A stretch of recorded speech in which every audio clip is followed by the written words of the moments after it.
US কেন ইরানের উপর হামলা করে, এই কথাটা বলার আগে আপনাদেরকে আরো একটা জিনিস বলি যে ইউএস এর সেক্রেটারি অফ ডিফেন্সের প্রধান পিট হেগজিডের হাতের বাইসেপের মধ্যে লেখাটা খেয়াল করেন। কি লেখা? কাফের। শুধু তাই নয়, 2025 সালে যখন সিরিয়া অভিযানে ইউএস মিলিটারি যায় তখনও তাদের ট্যাঙ্কগুলোর মধ্যে কাফের লেখাটা ছিল। এখন কথা হচ্ছে তারা হচ্ছে খ্রিস্টান, তারা চাই জিসুসের নাম লিখতে পারে, তারা কাফের কেন লেখে? আপনাদেরকে জিনিসটা আরো ডিপলি ক্লিয়ার করি। আল্লাহ রাসূল সাল্লাল্লাহু আলাইহি সাল্লাম অনেক আগেই বলে দিয়েছে যে শেষ জামানায় দাজ্জাল আসবে যার কপালের মধ্যে এই কাফের লেখাটা থাকবে। তারা মূলত দাজ্জালের অনুসারী। এখন পৃথিবীর মধ্যে যেই সকল দেশের অর্থনৈতিক ব্যবস্থার কন্ট্রোল রথচাইল্ড ফ্যামিলির হাতে নেই, সেই সকল দেশগুলোতেই তারা টার্গেট করে হামলা করতেছে এবং প্রত্যেকটা দেশ হচ্ছে মুসলিম দেশ। আপনাদেরকে যদি দেশগুলোর নাম বলি, নাম্বার 1 হচ্ছে আপনার Afghanistan, Iraq, Iran, Sudan, Libya, Cuba, north Korea এবং ভেনেজুয়েলা।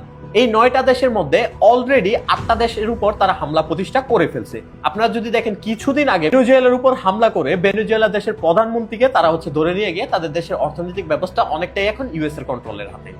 এরপরে অলরেডি ইরানের উপর হামলা চলতেছে এন্ড কিছুদিন পর নর্থ কোরিয়ার উপরে হামলা হবে। নর্থ কোরিয়াকে অলরেডি তারা টার্গেট করতেছে না, বিকজ নর্থ কোরিয়ার পারমাণবিক শক্তি আছে এবং অস্ত্রের দিক থেকে তারা পৃথিবীর অনেক আগায়া, অনেক উন্নত, কিন্তু তাদেরকেও যুদ্ধে কোনো না কোনো ভাবে জড়াবে খুব শীঘ্রই। এখন অনেকে রথচাইল্ড ফ্যামিলি সম্পর্কে জানেন না, তাদেরকে বলি এই যে রথচাইল্ড ফ্যামিলি, এই তারা হচ্ছে মূলত পুরো পৃথিবীর অর্থনৈতিক ব্যবস্থাটাকে কন্ট্রোল করে, ব্যাংকিং সিস্টেমের প্রতিষ্ঠাতা মূলত তারাই।